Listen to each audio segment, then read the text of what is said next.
I'm Steve Wiggins, and this is the Groundworks Ministries podcast.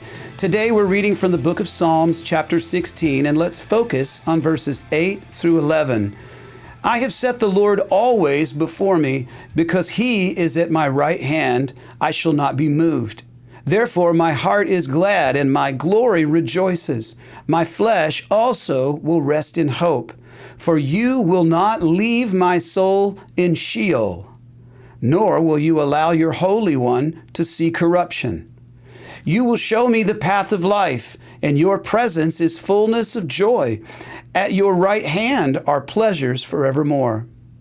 Here in Psalm 16, David is speaking prophetically, and he is pleading emphatically. He begins with desperation. Preserve me, O Lord, for in you I put my trust.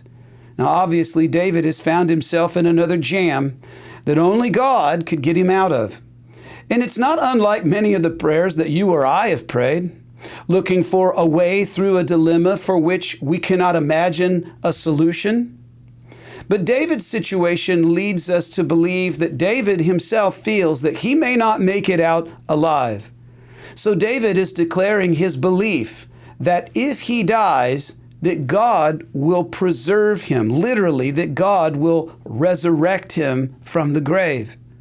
Notice David's words, for you will not leave my soul in Sheol. What is Sheol? Well, it's a Hebrew word for the grave. David is declaring his belief, not just in God's ability to save him from a situation, but if that situation were to kill him, God has the ability and the willingness to resurrect the dead, to resurrect David personally.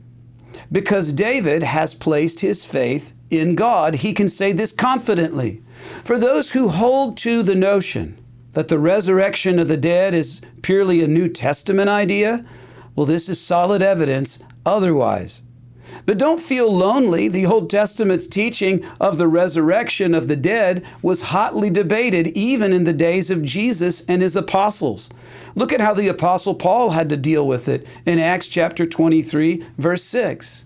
Then Paul, knowing that some of them were Sadducees and others were Pharisees, he called out in the Sanhedrin, "My brothers, I am a Pharisee, descended from Pharisees. I stand on trial because of the hope of the resurrection of the dead."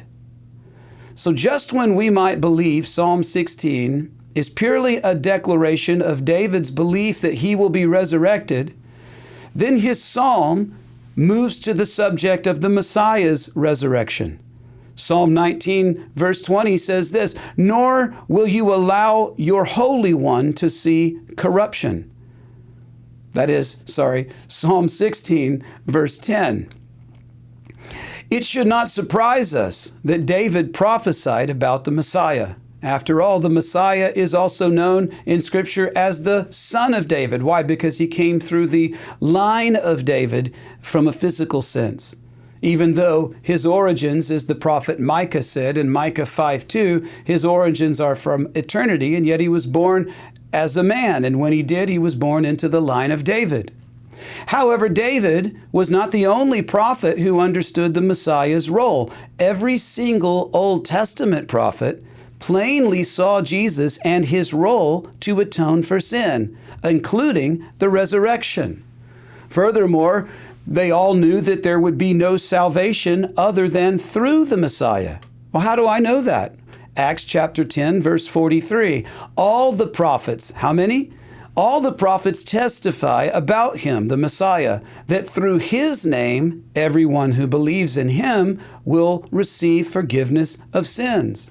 Or what about Acts chapter 4, verses 11 and 12? This is the stone which was rejected by you builders, which has become the chief cornerstone, nor is there salvation in any other. For there is no other name in heaven given among men by which we must be saved.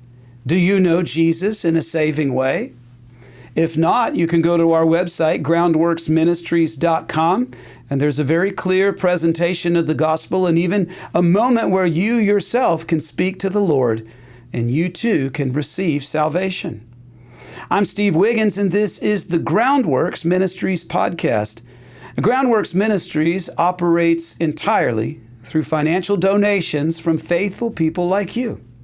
And your giving to Groundworks Ministries transforms lives. Would you consider making a donation to Groundworks Ministries today, because we need your monthly support now more than ever? You know, sometimes people say, well, I would support that ministry, but they don't really seem like they need my support. And what happens is that if everybody thinks that, well, then you cannot continue to minister in such a way. And so if the Lord is putting it on your heart, don't listen to my plea, and definitely don't listen to the enemy's plea to say, I don't support those guys. Just do what the Lord has led you to do. You'd be amazed at what $20 a month could do in terms of helping a ministry stay afloat. Donating is secure and it's easy at our website, groundworksministries.com. You know, another way to help is to tell people about Groundworks Ministries. You can share these podcasts with your friends and family and on your social media. And of course, you can always direct folks to our website, groundworksministries.com.